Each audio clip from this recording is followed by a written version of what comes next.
Hi guys, so welcome back to MADD, my anxiety, depression and drugs. This week I'm going to be talking about the initial doctor's appointment, how hard it was to have that appointment and what happened leading up to the appointment and how I felt after the appointment.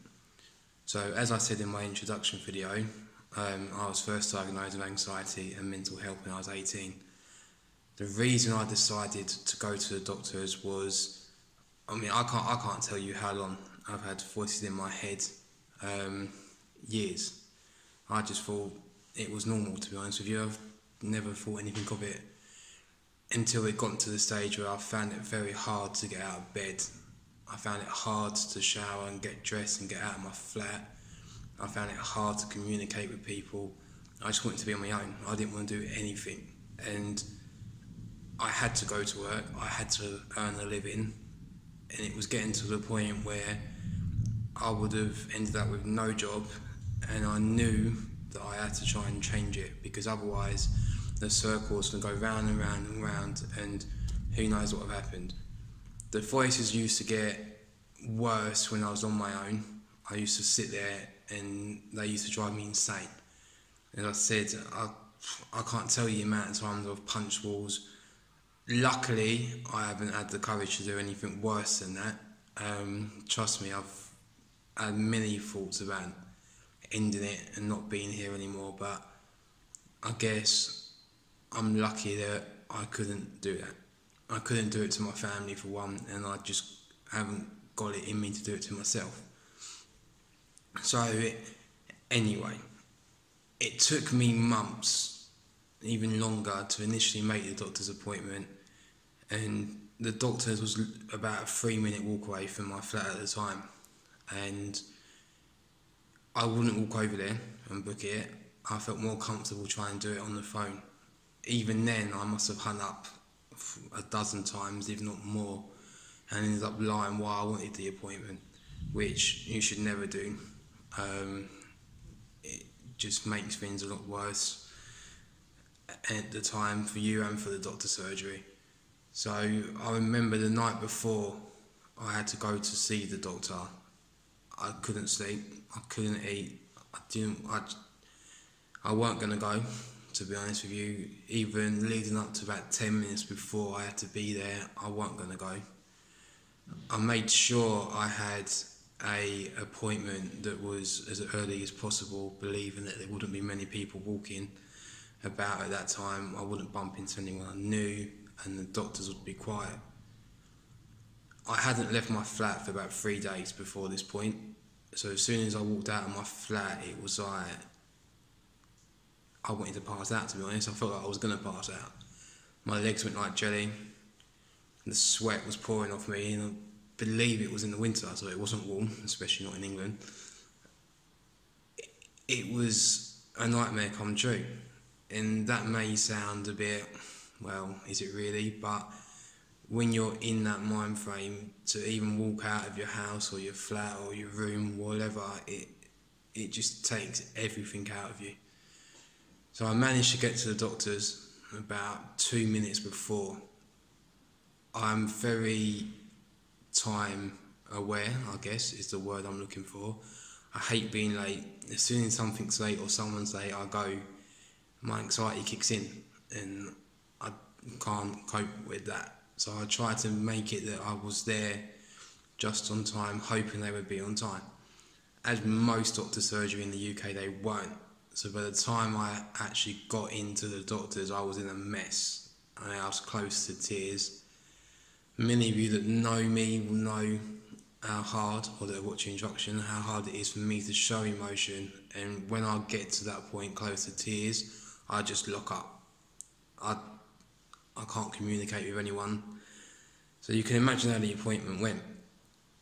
I think I was in there for about 8 minutes to 10 minutes. A lot of that was a blur, if I'm quite honest. I can't remember much was said.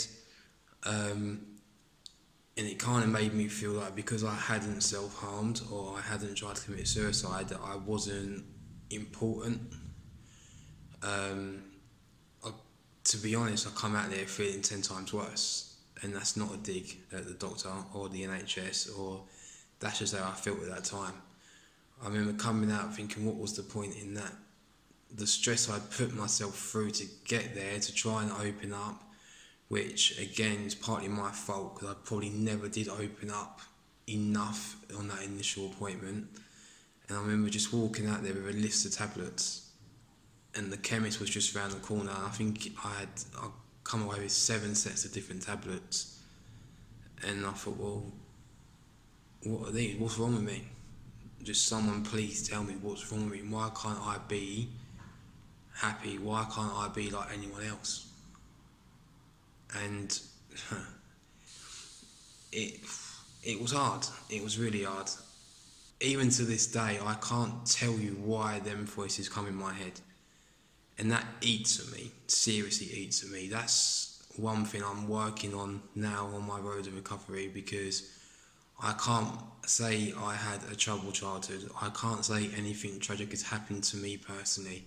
Okay, people have died. That happens to everyone. That's life.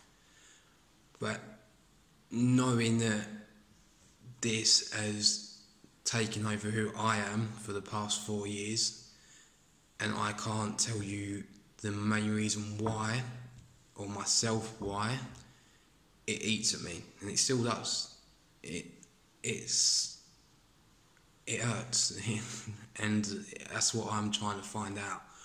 What caused it? What changed in my everyday life? Even though they've always been there, what made them get to that point?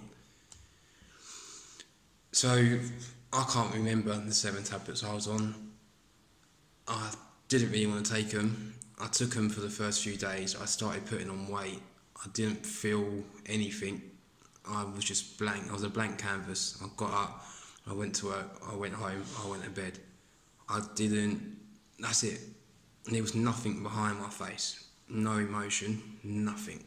And again, that was pushing people away, because I was a zombie. And that's thrown around a lot with mental health medication, that it makes people feel like that, but it's true. So as I said, the first appointment wasn't great. It really wasn't. And to be honest, if I was someone different, I don't think I would be here.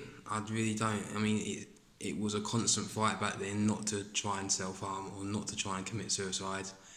And that's why I'm doing this now. Because if you feel like that, then you really do need to open up to a family member, a friend. If that's too hard, like it was for me, find yourself a therapist or someone through my group or an anxiety group that you feel that you can share with. Sometimes it's easier to do that with someone you don't really know. You feel that they can't judge you as much as. But don't not say anything. That's the worst thing you can do. It really is. And I'm saying that because I never did. And look, it's taken me 4 years to be able to do this. Anyway, that was the first appointment. As I said, it wasn't great. They obviously gave me tablets that they thought were going to help. I wasn't actually diagnosed or anything from the first appointment. They then arranged for counsellors to visit the flat and talk to me more, which obviously more trained professionals than just your standard GP. And I will be talking about that more in the next video. I don't want to stay on here too long because you will fall asleep. So thank you again for listening. Hopefully that gives you a little bit of understanding on how it all kind of started and how I was feeling 4 years ago. Please subscribe. I think the button's roughly there. Share with everyone, help raise awareness, join the Facebook group MADD, and just share. We need to do it. We really do. All the best for now. Take care, James.